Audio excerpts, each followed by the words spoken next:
the introduction too. Oh, now I think I can see you, Kim.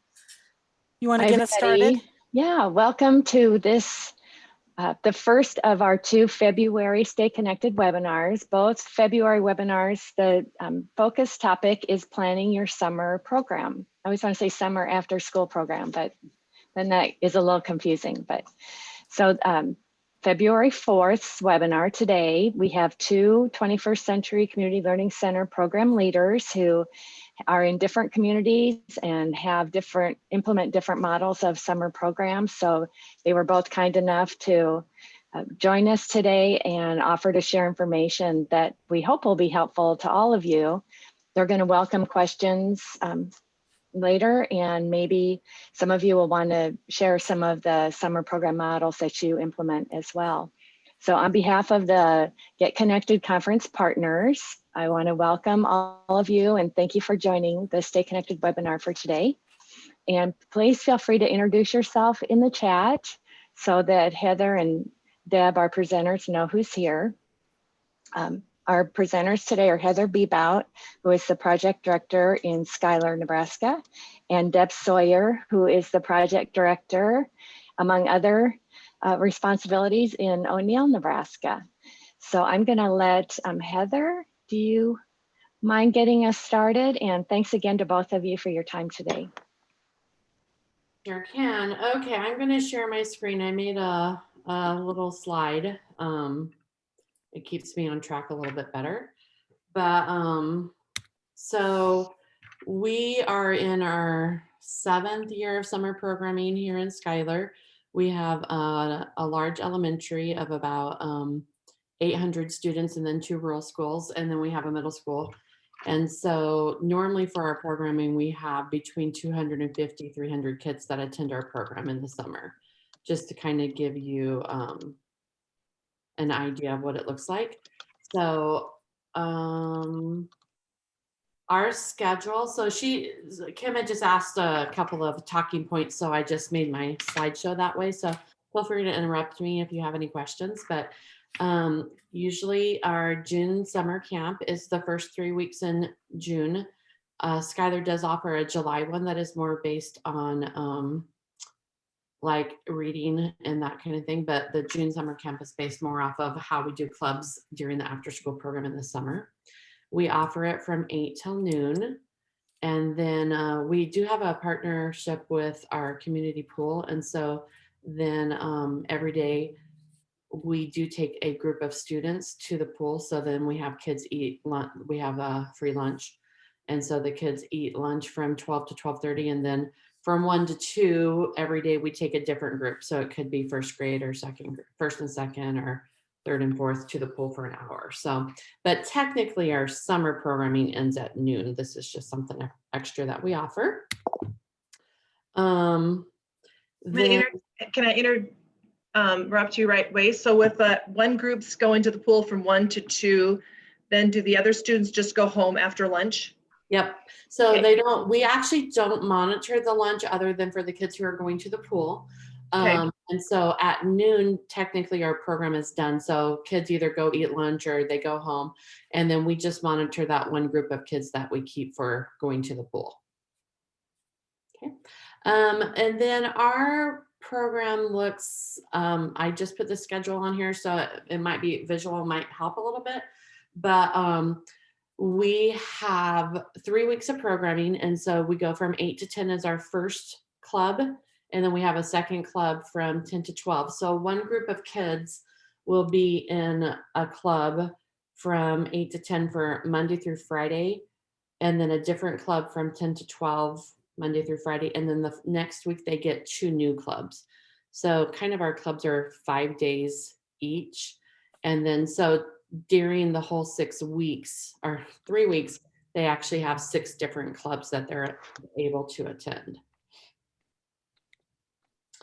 All of our activities in Schuyler, because they have the lunch program at the middle school, so everything is held at the middle school. So we have our middle and elementary program all at the middle school during the summer.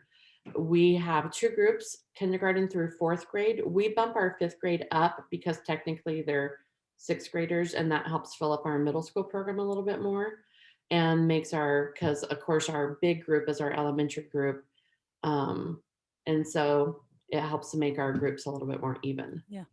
So then we group them as K1 because they can kind of do the same similar activities, second through fourth, and then fifth through eighth, we kind of put in different groups. And we try to keep our groups around 15, depending on how much staff I get that are working. Once in a while, they have to be 17, but we try to keep them around 15.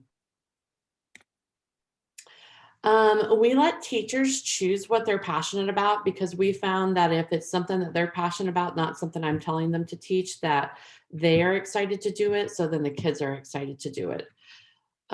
We also will do a survey of the students, not here, not last summer, but on a normal summer, we survey the students to see what kind of clubs they're interested in. And we will put out that list to the teachers, and it helps the teachers have ideas of what they're interested in. Plus then hopefully the kids can have that opportunity. And then our kids do get to vote for what clubs they want to be in. So I just wanted to show you these voting sheets that we have created. So you can see this one. Oops, sorry. This one is our elementary voting sheet. I think we had 16 different clubs. And then what they do is they put a check mark by their 8 favorite clubs. Because if you remember, they're going to be able to attend 6 of them.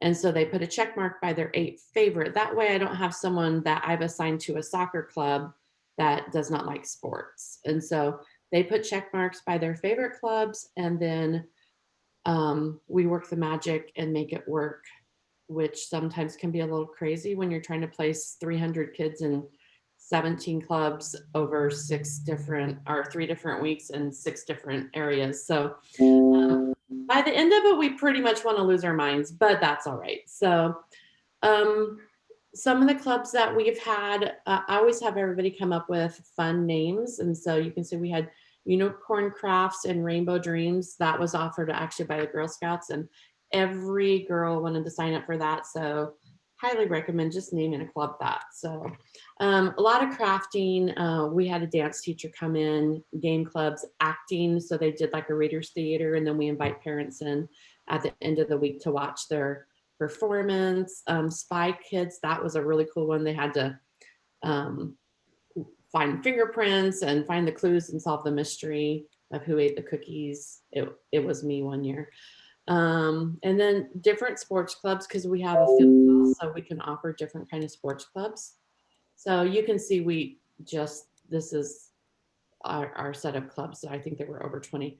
And then we also do a voting sheet for the middle school. And so it's a little bit smaller because we don't obviously have as many kids in our middle school program, but they really like any kind of painting and drawing. The cooking clubs, we partnered with CCC, and they were able to do an entrepreneurship club and sell their stuff at the end of the summer school. So really neat. So those are our voting sheets, and then we take that information and go on. Some of our partners that we've used in the past are Girl Scouts and Boy Scouts. Girl Scouts we have every year. Boy Scouts, it kind of hits and miss on if she's able to provide programming. 4-H Extension, we had 2 here. One is really involved in the county fair, and so she can't ever help during the summer, but there's another one who does different programming, and so she was able to do some STEM programming for us. The local bank, like we could take a walking field trip there. We've done that at the library. And then CCC, the entrepreneurship club, that they actually brought that to us. And then our community pool. We don't have quite as many partners for the summer as we do during our school year, but we still have a pretty good selection. This is just some random information I thought would be good to put out there is during summer programming, a lot of times someone needs a day off or a couple of days because they want to take a trip, so they don't want to commit to the whole 15 days. But what I have found is that if you just put out an email to all of your teaching staff, a lot of them don't mind coming in for a day or 2. They just don't want to be tied to the whole 15 days. So it's really easy to find subs to come in and work over summer programming. And then the other thing I found that is pretty necessary for, especially our program is pretty huge, is just being very specific in the information that you're sending out to the teachers. And so I'm very specific on, you know, what the schedule looks like, how do you take attendance, how do you order supplies, what do you do for discipline, how do you turn in your hours for pay, what do you need to dress like, and all of those, and then giving ideas on some different types of clubs. And so putting that information out to teachers kind of takes the stress off of them and allows them to just do their programming then. Let's see. And then I just had some forms I thought I would show you before I switch it over to Deb. We have our registration form. This we send out to all students. And so this is just how they get signed up. And it has on here also the permission. So if we, because usually when we sign up, we don't exactly know what we're going to be doing. So it gives permission for us to leave campus, for us to go to the pool, for us to post pictures on our Facebook page. All the permissions are in this one form. So we're not sending out multiple forms trying to get back at the end of or at the beginning of the year. And then with that form, then my coordinators take that and put it into this lovely spreadsheet so that we can track who's there. Most of the time you have to turn in all your information to multiple different state partnerships. And so just keeping track of who's there and then, you know, having those contacts, because just like at a regular school day, you get kids who are sick or all of those things that come up. I wanted to show you kind of how we keep track of where they're going, and you can see why we go a little crazy by the end of the 3 weeks. Is so this is let me see if I can make this a little bit smaller so you guys can see it. Nope. Oh, there it goes. Okay, so this is, you can see if you look at the tab down here, week 2, 8 a.m. And so this is just our elementary kids. So these are all of our clubs that we have going on. And then where we have put the kids. And we don't want them to have to repeat clubs. So then we kind of got to track that. And then this is their 10 to 12. So the first one was from 8 to 10, and then they go to a different club. And so we hand these out to our teachers. So it's pretty crazy to fill out, but it keeps us very organized. And well, you know, week 2 hits and we've put a few kids in the wrong clubs, but it's okay. It all works out.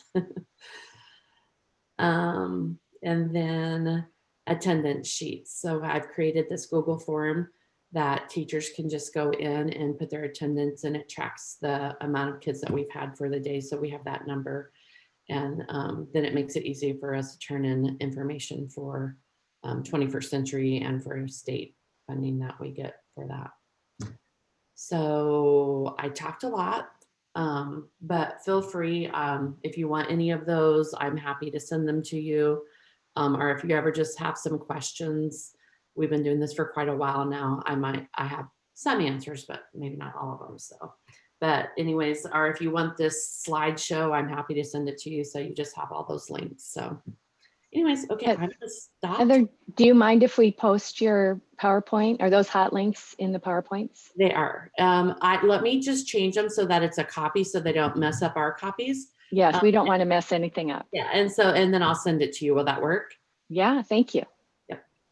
And we had a question in the chat. Leah is wondering what CCC is. CCC is our community college here, or in Columbus. Sure. Community college, yeah. Great. Thanks. Thanks so much. Deb. Hi, Hi. I'm Deb Sawyer. I live in O'Neill and run the O'Neill After School program. I've been only doing this for 5 years, and there was not a whole lot of notes. So everything that I've done is just listening to all of you and winging this on my own. During our summer program runs for 40 days. So we start right at whatever day we end school, which is usually on a Friday in May. That next Monday or if that is also Memorial Weekend, then we would start on Tuesday and we run for 40 days. So most generally we run through July, the third week of July. So we say 40 days, but if 40 days ends on a Wednesday of that week, we're open until that Friday. We are open from 7:45 to 4 p.m. every day, Monday through Friday. I have grade levels kindergarten through sixth grade. So that includes preschool going into kindergarten that year. We average about 80 kids. So we're a lot smaller than Heather. There has been summers that I have tried just a programming that is got a title and everybody sticks to that. And there's programming days that we have just done a week, each week being different. We don't break up into groups unless it would be for games. We usually let 4th through 6th grade play a different game than probably kindergarten and 1st grade, just because it would be very difficult to do those things.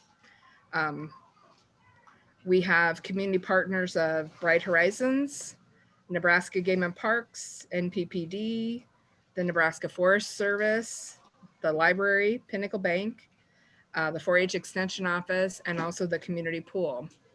Some of the things that opportunities that we provide during the summer is every Tuesday and Thursday we go to the pool.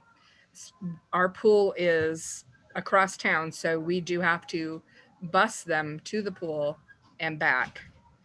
And it kind of looks like mass chaos when we do this, but every teacher is in charge of a group of kids and they are in charge of getting them on the bus, making sure they're with them, that kind of thing, and works well. Staff scheduling. My school year staff can't wait to work over the summer because this is when they get to shine. And each week, a staff member picks the activities that we are doing, the learning activity that we're doing for that week. And they love to do that because during the school year, they do not get to pick that. Most of my staff is already working full-time as a para here at the school. And so they do not have time to gather supplies and get resources for an activity. So I do all those activities during the school year. So it's great for them during the summer. And then this lets us see their talents and they really take part in that. I don't lose any staff over the summer. Like I said, I have, there's 11 of us and I keep that whole staff during that time. Everybody wants to work. I do have some that go to college and come home for the summer and say, hey, I can fill in for a couple of weeks. So I've always got a lot of help. I don't seem to be in lack of, so that's a great thing. Me personally, we struggle in things with supplies or outings because we are in such a remote area. Everything that we can go to is more than an hour away from our school. So that involves a lot to get us. We're 2 hours from a museum. So you have to be inventive. We do a lot of museum videos, that kind of thing, Zoom calls, and the kids do love that. So trying to read over my notes here. If you haven't taken the class Project Learning Tree or Project Wild with the Forest Service and Nebraska Game and Parks, I just did this a couple weeks ago. And if you haven't taken that, it's a Zoom call, 2 evenings, you're really missing out. I'm going to show you this book really quick. This is from Project Wild. I don't know if you can see how thick that is. I think there's 565 pages of activities to do. Also, the project learning tree is 400 and some pages. We live in such a, like I said, a remote area that those kind of activities are what my kids like to do. All about birds and animals in our area, trees, grasses, those kind of things. And I feel like my kids are very interested in that. So this year our summer program is gonna be called It's a Wild Summer. And hopefully we have the pool and hopefully we get to do all the wild stuff. So I guess I don't have anything more.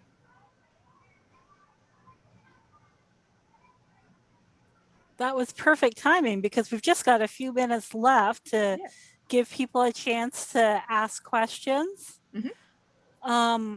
One of the questions is, are either of your districts indicating that they want to do more summer learning this year or to make it more than it has been in the past? Well, we personally are always 40 days in the summer. That's always what it has been. And they want us to stop that third week of July so that the janitors can, we are at the elementary school, so Mhm. that the janitors can get in here and finish up in all the areas that we occupy during the summer. So it's more of a break for the janitors. And like I said, our district does the June one and then they do a July one, which is more curriculum based. So I know that there's been a big push in our curriculum, July one. I'm not in charge of that one. That's Dr. Gibbons in our district that's in charge of that one. But I do know that we're already talking about it because we do need that curriculum just with COVID and everything, making sure that we have those kids who have not, surprisingly not as many as we thought, but who have fallen behind, that we can help them get back on track.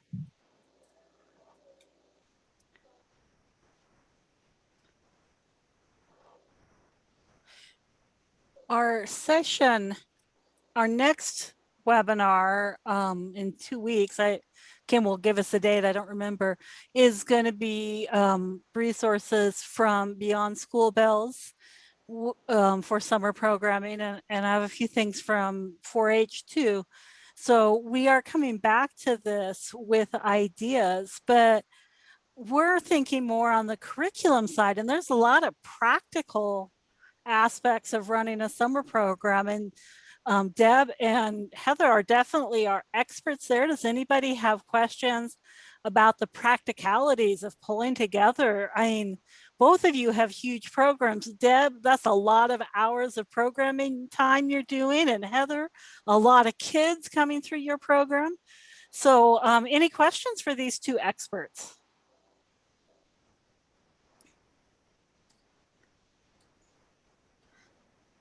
Is there anybody who has been asked to do a summer program when they haven't done so before?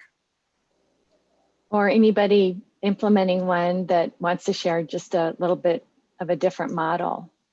Lorna, I don't want to put you on the spot, but I know you have a little bit different approach to. Yeah, pretty much our summer, I've done, oh, Deb, I can feel your pain. We did Camp Kenwood for 40 days. I did 5 years of Camp Kenwood. It was probably the most rewarding summer program I've done in my 19 years here. It was called Camp Kenwood, and it was for kindergarten through 4th grade students. And it was like, yeah, 80 to 100 some for, I think ours was 30 days long, but you bet started in June and end in July. Oh yeah, exhausting. It was exhausting, but so rewarding and really helpful for those students. Not, you know, our hours were different, you know, a little bit different, but we did lunch and snack and field trips. It was awesome. But yeah, we kind of do a lot of camp models, you know, a lot of camps, 1 week, 2 week camps. And they are like, I think Heather, I've found too, that at 8 to noon is a really good way. Just knock it out 8 to noon. And you think like school just gets out of, you just get out of school, we take about a week break or whatever, and then you start a science camp at 8 a.m. You think, oh yeah, like the middle school students are going to show up at 8 a.m. My golly, they are there, you know, they are there before 8 a.m. and you're like shocked. So it's pretty neat to see that they want to come at 8 a.m. and do coding for 4 hours or whatever. So obviously last year everything got canceled. You know, we just did a drive-through summer kit kind of camp, science camp with our 3rd and 4th graders. So that was, it's obviously very disappointing, and it's not as fun as going to Wind Cave and Yeah. doing all that hands-on stuff. So, my Exactly. question right now is still, are we going to be able to do this in the same manner that we've done it in the past? And what are going to be our restrictions due to health, practices and procedures? I'm still kind of concerned about that, how that's going to look. And do I have the staff? And you're exactly right. The only camps we offer that are super successful are those teachers that are super passionate about teaching science or teaching coding or teaching art. I never ask them to do something they're not passionate about. I just say, they're the ones that come to me. Can I do art camp? Yeah. And then they run with it and make it fabulous for science camp or whatever. But yeah, what's going to happen with COVID pandemic concerns? I'm still, I'm out there trying to decide, what are we going to offer? What are we going to offer, and who's going to be wanting to offer it? You know what I mean? We can offer lots of things, but do I have that teachers and those staff that are passionate about doing it and they're going to be comfortable with it? They're pretty burnt out right now. Teaching staff are very burnt out. Yeah. Will they want to do that this summer? All my college students, they're ready to go. They're excited. But they're always also the ones that are testing positive for COVID and have to, quarantine for 2 weeks, and then I don't have them. So it's concerning from that level. That staffing level is a little concerning for me. I can say that we did have programming last July. So normally we do it in June, but because of COVID, we pushed it to July. Yeah, it looked different because we had to have masks and stuff, and we did temperature checks, but we still were able to have a pretty successful. We didn't have as many students, which actually was kind of a breath of fresh air, honestly. But so in Schuyler at this point, now who knows, we are planning on having normal, but with just whatever restrictions we have if we stop to mask up or whatever. So I know last year was kind of a hit and a miss, but it actually turned out relatively good even with masks and stuff. So, and I think ours will be for what little I know so far is I think ours will be that same way. We have to wear masks. We'll be doing more outside stuff, but we also there will be a huge summer school component, so I need to, what is that going to look like? Because we have so many students with learning loss, just like you're mentioning, there's going to have to be a huge push for summer learning. So to balance that, and then, the poor custodial staff, when are they going to clean the buildings? They always have to work around me. I'm always the thorn in their side because, where are your camps at? Well, this camp's here and this camp's here. And then they have to we're really flexible. We really work around them, but still there's always that whining about, there's having camp there and then we can't clean yet, and hey, we will stay out of your way, but there's all those safety concerns and stuff. So, they liked it last year when it was just nobody here and they could just clean like crazy. So, Right. they loved that last year, nobody around to bother them. Yeah, Abby Burke has a question. Abby's our reading specialist with NDE. Thanks for joining us, Abby. Thank you. As Kim said, I'm the reading specialist with the Nebraska Department of Education. And one of my big roles is working with and supporting K-3 literacy, particularly around the Nebraska Reading Improvement Act, which is a law that went into effect a couple of years ago to support early readers. And part of the law requires that we as schools provide families options for supporting their child in the summer with reading. And so we try to find, we'll suggest, and it needs to be, there's no funding for this law, so it has to be something that's free options. So we're always looking for really good models of what that could look like in a summer program embedded in this really nice, rich enrichment that I hear so many schools do. One of the things that we know from research is that kids that are behind in reading with tutoring support, that one-on-one or small group instruction, even 20 minutes a day with phonics or phonological awareness, things like that, early reading skills, can get back on track.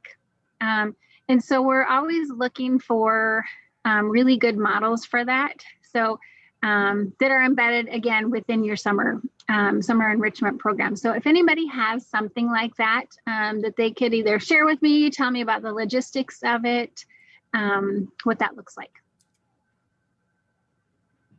Abby, do you want to put your email address in the chat? Yeah. I will. Thanks for sharing that. We think summer programs are a great opportunity for. I can speak to Skylar just a little bit, does that in July. Now I'm not in charge of that one, but it is very reading based. And so we still do like, when I taught a few years ago, I've always taught up until just a couple of years ago, but like I might teach a science unit, but it's reading based, but still doing those hands-on fun activities. And so you have that reading component with it. So that's what we try to keep that July summer school. So it's still the hands-on fun activities, but it's more themed, probably like I might do Matter for the 3 weeks with my group and really work on that reading component. So in Skylar, that's kind of how we do that in our July summer camp. Heather, what's the time frame of the July summer camp? July does look a little different. We actually offer 2 sessions, and so that goes from 8:30 to 11:30, and then from 12:30 to 3:30. So it's a 3-hour time period, and then twice a day, but the kids just come once. And they're just kind of like required to come, or they're encouraged to come because they're low in their reading skills. Yeah, they're highly encouraged. It's teacher recommendation. Anybody can come.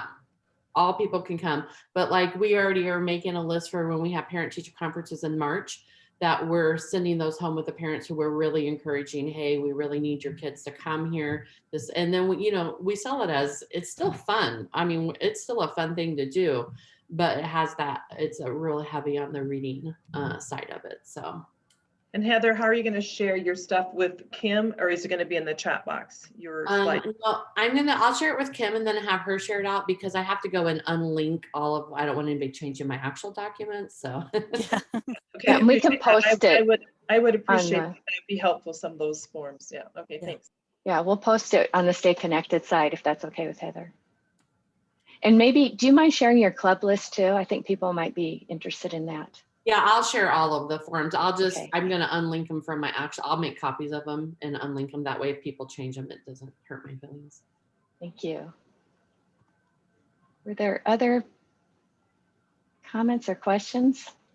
I was just going to say, so in June, even though our program is running in the school, we also have a summer school program running simultaneously. So most of summer school meets in the morning. We also partner with our lunchtime solutions.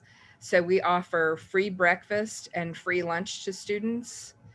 And so those students who come and maybe have to go to the summer program, the summer school program, when they get done, they can eat lunch and then slip on over into our program for the afternoon. So I don't know if that's available to anyone or kind of thing, but that's kind of what we have going on. Kind of takes a little bit of the heat off of us to have to do with those who are behind. Then they can just slip on to summer school. Nobody knows the difference, and they can slip on into the summer program with us in the afternoon. So maybe in the afternoon, they can go to the pool with us on Tuesdays and Thursdays. So, but also a fun thing to do with our younger group. We have guest readers come in. And so for kindergarten and first grade, each week we have someone from the community. One of the people that the kids love to have is we have a state patrol officer who's retired, but he was also the mayor of our town. And the kids and any male figure that comes in, the kids are just crazy about that, because that's different than all of the women in the program. And they love it when it's guest reader day. And that's specifically for kindergarten and first grade. So, and he's usually here an hour of time. So just something extra. I love that idea. But these are just such great examples. And I love how each of you are implementing a program that looks different you're all achieving the same goals and making it work for your communities and utilizing your partners. We're really happy that you could share and help us think about the potential for things we can do this summer. I appreciate everybody joining, and the next webinar is February 18th. And as Sandra mentioned, we'll have some resources from Extension and Beyond School Bells. We'll see Jeff is on the webinar, feature a lot of their resources that they've developed for summer learning. So, any closing thoughts? Well, thanks everybody for being part of this webinar, and we'll post the recording in case you want to go back and listen to all these great ideas or share it with someone else that might be interested. Stay warm, everyone.